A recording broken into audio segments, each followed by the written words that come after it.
Meet Arissa Lavigny-Duval, the 16th Emperor.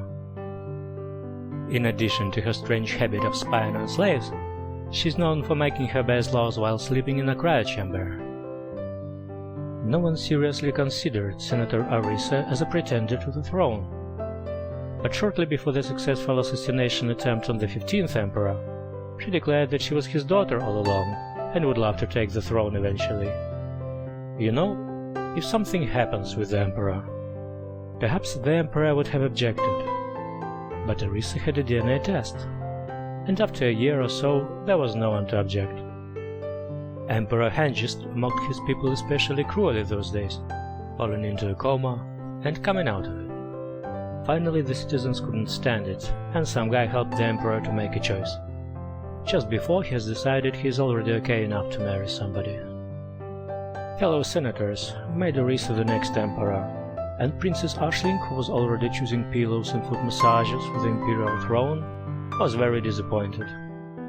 But it is foolish to argue with somebody who claims the crown, after which the Emperor mysteriously dies, and Aisling decided not to insist.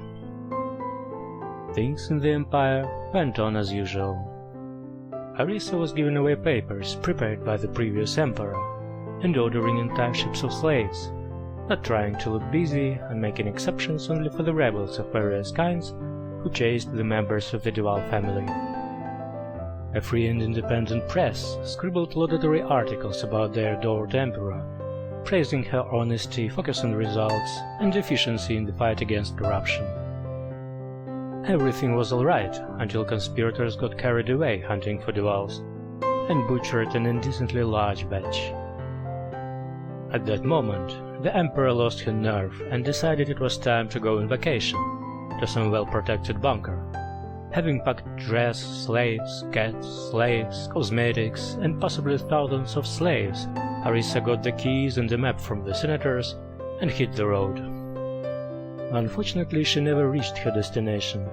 A couple of cunning senators, hatching plans for building a happy society, stole the Emperor right on the spot and hid her in the cryochamber. Life sparkled with new colors. The guys were coming up with new laws and sending them to the Senate on behalf of the Emperor, whose fingerprints and iris scans to confirm the authenticity were not an issue for obvious reasons. Agents of Imperial intelligence were motivated to do nothing. They were hanging around and giving evasive answers to anyone who asked where's the Emperor. The dark shadow of democracy began to creep over the Empire.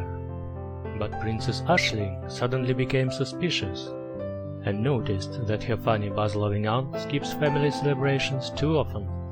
Instead of immediately trying to take the throne for herself, Aisling began to ask uncomfortable questions.